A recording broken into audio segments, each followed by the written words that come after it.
Welcome to Smart Wealth with Joshua. Your daily stock analysis and catalysts talk. Today, we're looking at Ondas Holdings. If you find our talks useful, please consider subscribe, like, and comment underneath. And before we get into today's stock, here is a useful tool for investors who want a faster and cleaner research workflow. You can check out stockanalysis.com Pro through the link below in the description. Use discount code ITP for 10% off.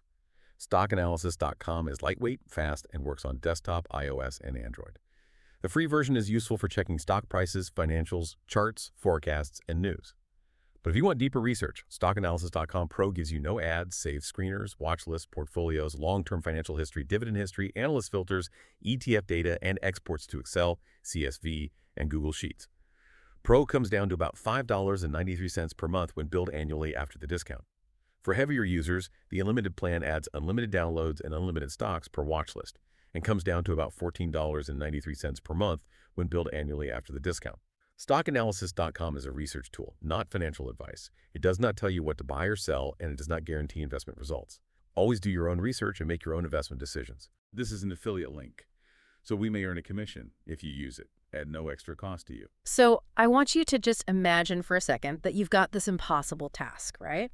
You have to track a highly sophisticated illegal fishing fleet. Oh, wow.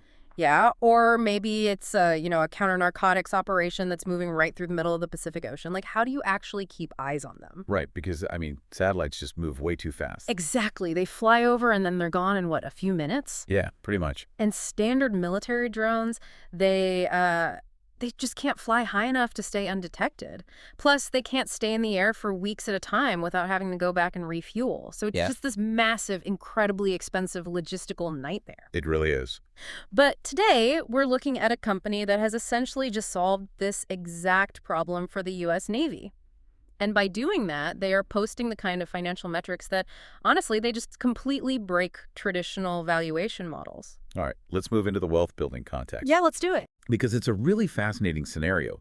For a long time, the market looked at this company as just, a story stock. Right. Just an idea. Exactly. You're investing in the speculative idea of what their tech might theoretically achieve one day. But that speculative narrative is, it's completely in the rearview mirror now. Yeah.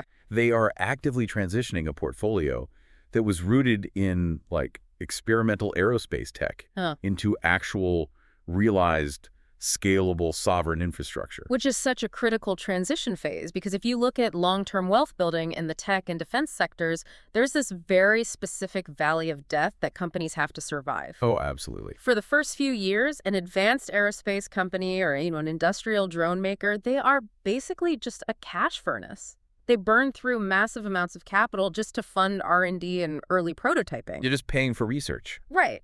As an investor during that phase, you are essentially funding a very expensive science project. Yeah, the engines are running at full capacity. They're just burning fuel. But the business hasn't actually started moving forward commercially, like a ship just spinning its wheels in the water. Spinning its propellers, yeah. Right, propellers.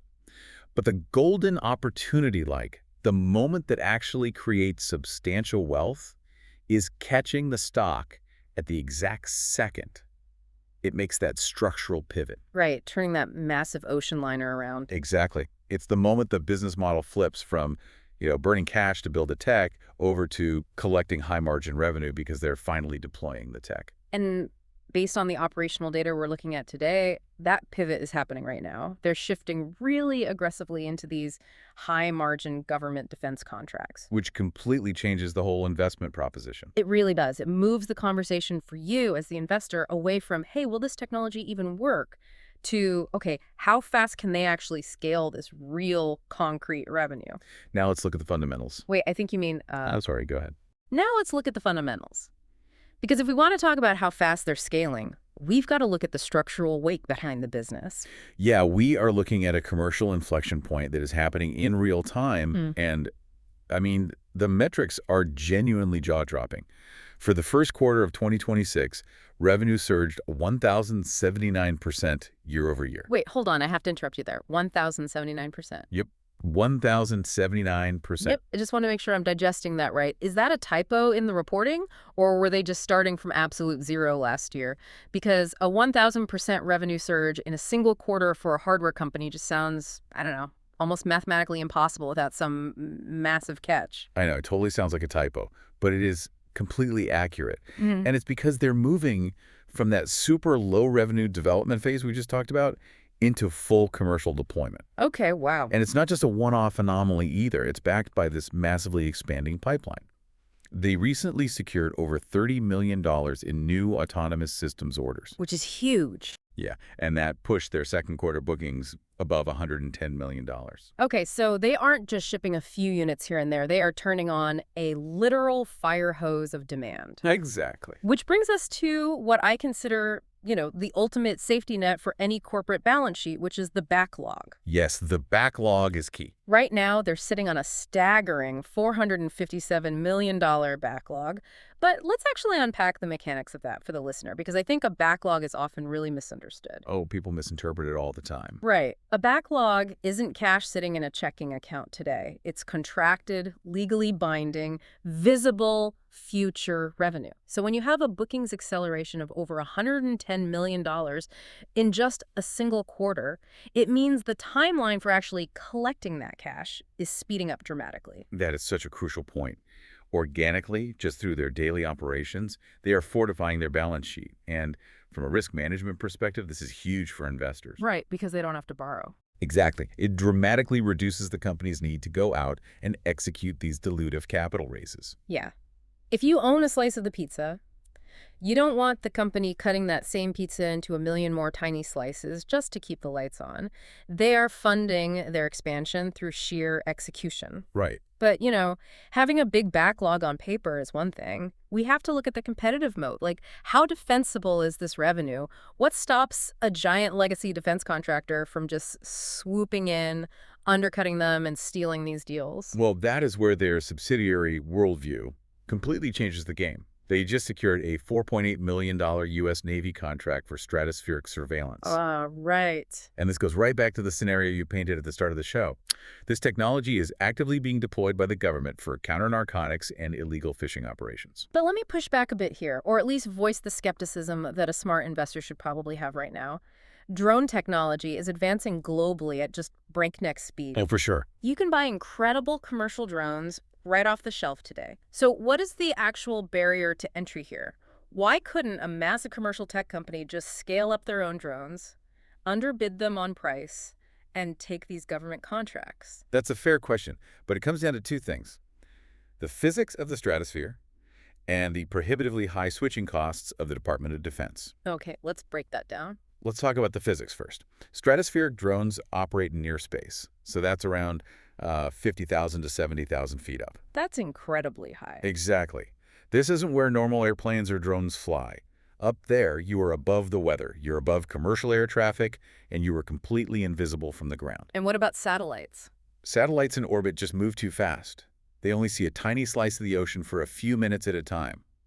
Furthermore, cartels actually track satellite orbits now. Wait, really? Yeah. They know exactly when the eye in the sky is passing over, and they literally just pause their operations until it's gone. That's crazy. So satellites are too predictable, and standard military drones are too low, they're too visible, and they require runways and constant refueling. Right. But a stratospheric platform, it can just loiter silently over a single maritime choke point for days, weeks, or even months at a time. Wow. It provides this persistent, uninterrupted data stream. That is the technological moat. But the business moat is the regulatory integration. The red tape. Exactly. To even get a $4.8 million contract with the Navy, a platform like Worldview has to clear incredibly rigorous military vetting. Their software has to be hardwired directly into the Department of Defense's operational architecture. Right, so they aren't just selling the military a piece of hardware in a box. They're actually integrating a secure data stream into live classified networks. Precisely. And once you are inside that ecosystem, once your security protocols, your personnel clearances, and your hardware are woven into live military ops, you're no longer just a vendor. You're a partner. You become a highly protected sovereign technology provider. A commercial rival cannot just show up with a slightly cheaper drone and say, hey, let us take that spot. Because switching costs are astronomical. Exactly. The barrier to entry is the clearance and that deep architectural integration. It creates massive switching costs for the Navy. Okay, so they have a massive backlog on paper, and they have this deeply defensible moat. But for you listening, a backlog is really just potential energy. It's a promise.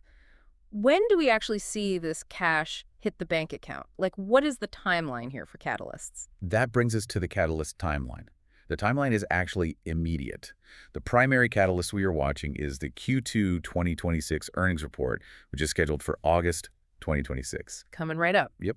The company has essentially tipped its hand to the market already by pre-announcing that $110 million in Q2 bookings. Right, they put the number out there early. Exactly. And by doing that in advance, they set the floor for an earnings beat incredibly high. Wall Street consensus expectations are just primed right now for massive upward revisions. Because they have to meet that full-year target, right? Right. The management team has guided for a full-year 2026 revenue target of at least $390 million. So the upcoming earnings call is where they really have to step up and show the market exactly how they're converting that backlog into recognized revenue to hit that massive $390 million figure. And looking at that Navy contract specifically, that $4.8 million deal is technically just an initial 3-month run, right? It's basically a pilot program. Yeah, a 90-day tryout. So the explosive catalyst we're waiting for is management stepping up to the microphone and announcing that this initial 90-day run has successfully been converted into a full-term, multi-year agreement. That would be huge. And honestly, there are significant macroeconomic tailwinds supporting that exact outcome. Now, I want to be very clear here. We look at the macro environment purely through an objective economic lens. But regardless of your politics, the reality is that the current administration is making this massive bipartisan push to bolster domestic manufacturing and sovereign drone infrastructure. Oh, absolutely. The geopolitical climate right now is just demanding a secure, domestically produced supply chain for defense tech. Right. They don't want to rely on overseas parts. Exactly. This macro environment could easily yield direct federal funding initiatives, exclusive grants, or even highly favorable tariff exemptions for domestic manufacturers like Ondas. The government is essentially rolling out the red carpet for sovereign defense tech. So we have the fundamental story mapped out. Yep. Now let's pivot to the chart.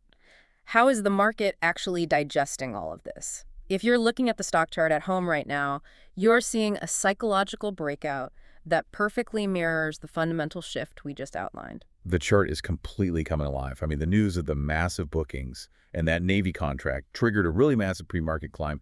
We're seeing gap-up price action. And let's quickly define that for folks. Sure. For those who might not watch order books all day, a gap-up happens when the demand for a stock is just so aggressive before the market even opens that the opening price jumps significantly higher than yesterday's close. Right, leaving a literal blank space on the chart. Exactly, leaving a literal gap with no trading in between. It is a visual representation of pure urgency. It tells us that the market is aggressively repricing the stock to reflect a completely new valuation paradigm. Right. The fundamental narrative changed, and institutional money is responding in real time. But, you know, as cautious investors, we always have to apply a critical lens to these kinds of momentum shifts. The buyer urgency is undeniably strong, yes, but it's really important to understand the mechanics of this volume. For sure. The sheer weight of these positive catalysts, like the 1,000% revenue surge, the Navy validation, the massive bookings, it's generating sustained buying pressure. This isn't some quick retail-driven meme spike. No, definitely not. This is decisive, heavy volume, breaking the stock out of its prior consolidation levels. And when a stock breaks out on this kind of volume, it usually means the smart money, the really large institutions, are stepping in and establishing new, much higher support levels. So what does market sentiment look like? Well, it's overwhelmingly bullish right now. Exactly. The sentiment is totally being fueled by that government validation. Because for a long time, there was deep market skepticism about whether these stratospheric drones were actually commercially viable at a large scale. Right. People thought it was just a niche science experiment. Yeah. And the Navy contract answered that question for the entire market. It completely validated the commercial viability of the tech. But beyond the concrete contracts, there's also a very juicy, speculative, rumor-driving sentiment that we really have to acknowledge. Right. The macro rumors. Yes, there are widely circulated reports right now that the Trump administration has openly shown interest in taking direct equity stakes in U.S. drone makers to permanently secure the domestic supply chain. Which is wild to think about. It is. If that policy actually materializes, a company like this, which is already securing sovereign defense contracts and has all the military clearance, could attract direct government investment or even exclusive sole source contract. Right, they'd be first in line. Exactly. That kind of speculation acts as a massive multiplier for bullish market sentiment. Now let's talk about the risks. Okay, let's do it. Because we have to pause and introduce the primary friction point here. No analysis is complete without looking at the overhead supply. We have to talk about the registration for the resale of over 2.1 million shares by selling stockholders. Yeah, that's a big number. Right. And from a purely mechanical standpoint, when insiders or early stockholders register to sell a massive block of shares like that, it creates a near-term supply overhang. You have millions of shares potentially hitting the open market all at once, which naturally creates downward pressure on the start price. It does, but here is the critical nuance that investors really need to grasp. The fact that the stock is climbing and gapping up despite this known supply overhang is incredibly telling. Right, it means the buyers are winning. Exactly. It proves that institutional demand is so voracious right now that it's easily absorbing that floating supply. The buyers are currently overpowering a known wall of sellers, which just reinforces how strong the bullish conviction really is. That is a great point, but it leads us perfectly into stress testing the rest of the bear case. Because as much as we love the fundamentals, we have to look at the worst-case scenarios. Absolutely. Let's dig deeper into that 2.1 million share overhang.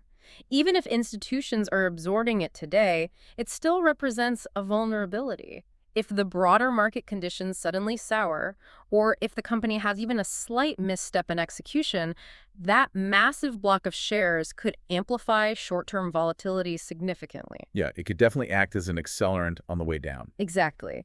But the bigger risk, in my view, is pure execution risk. Think about what a listener is probably asking themselves right now. Can they actually manufacture that many drones without massive supply chain delays? That is the ultimate question for literally any hardware company trying to scale up. Right. And we talked about the Navy contract being an initial 3-month run. It is explicitly a tryout. If they fail to deliver on the technical specifications, or if they have a manufacturing bottleneck, or if the Navy just simply decides to walk away after 90 days. That would be brutal. It would be a devastating psychological blow to the company's entire long-term defense thesis. The market has currently priced in success. Failure to convert that 90-day pilot into a multi-year contract would absolutely trigger a very harsh reevaluation of the stock. Those are incredibly valid friction points. They really are. But if we look at the structure of the business, I think we can mitigate both of those concerns. Okay, let's hear it. First, regarding the 2.1 million shares. Yeah. It's crucial to clarify for the listener that this is a secondary offering. Right. This means early private investors are just, taking some chips off the table after a massive run-up. It is not a primary dilutive capital raise by the company itself. That's a vital distinction. Exactly. Yeah. The company is not printing new shares just to keep the lights on, which is usually what kills the valuation of these microcap stocks. Yeah. The cash flow from their operations is actually sustaining them. Right. It's not primary dilution. Exactly. Now, as for the execution risk with the Navy contract, we have to reiterate the reality of defense logistics. This initial contract basically acts as a security clearance vehicle. How so? Well, stratospheric surveillance for counter-narcotics is a highly sensitive, ongoing, fully classified mission. From a purely logistical standpoint, uprooting a deployed, integrated stratospheric surveillance system mid-mission is incredibly difficult and wildly expensive. Right, you can't just hit pause on a drug cartel while you swap out drones. Exactly. Once Worldview's assets are in the sky and their data is actively feeding into military command centers, the path of least resistance for the Navy is to simply renew the contract. The switching costs are just too high to easily walk away. Okay, I see your point. So with everything on the table, what's the final verdict? Well, synthesizing everything we've covered, the 1,000% revenue growth, the massive backlog, the defense integration, and all the looming catalysts, I think we're looking at a very strong setup. Based on all of that, the fundamentals, the macro tailwinds, and that technical breakout on the chart, we're giving this a bullish score of 8.5. Wow, an 8.5. Yep. Here's the elevator pitch. Ondas is a catalyst-rich growth story that is currently undergoing a fundamental step change. They have proven their commercial viability. They have massive future visibility with that $457 million backlog, and they've established a deep, highly defensible moat in the sovereign defense sector. And it's trading at a discount. Exactly. Right now, it is trading at a significant discount to its forward revenue potential, especially when you factor in that $390 million guidance for 2026. And for your investment horizon, the target here is a 12 to 18-month hold. This is really a patience play. You are not trying to trade the daily noise or get shaken out by short-term volatility. Right. Don't look at the ticker every 5 minutes. Exactly. The strategy here is holding to watch that massive $457 million backlog systematically convert into recognized revenue on the balance sheet quarter after quarter. You are waiting for that $390 million full-year guidance to be fully realized and proven to Wall Street. Going back to that wealth building transition we discussed at the start of the show, the hardest part for any tech company is making the turn away from burning cash toward generating real defensible revenue. And they've made the turn. The underlying mechanics strongly suggest they have finally completed that turn. So the final question for you to mull over today is whether you believe their manufacturing supply chain has enough resilience to actually deliver on those massive targets they've set for themselves on the horizon. That's the real test. If you want to build a cleaner stock research workflow, you can check out stockanalysis.com Pro through the link below in the description. Use code ITP for 10% off. Pro comes down to about $5.93 per month when billed annually after the discount, and Unlimited comes down to about $14.93 per month when billed annually after the discount. Remember, stockanalysis.com is a research tool, not financial advice. It does not guarantee investment results, and you should always do your own research before making any investment decision. This is an affiliate link, and we may earn a commission at no extra cost to you. And if this episode helped you, please subscribe, like, and comment underneath. We'll see you in the next Smart Wealth with Joshua episode.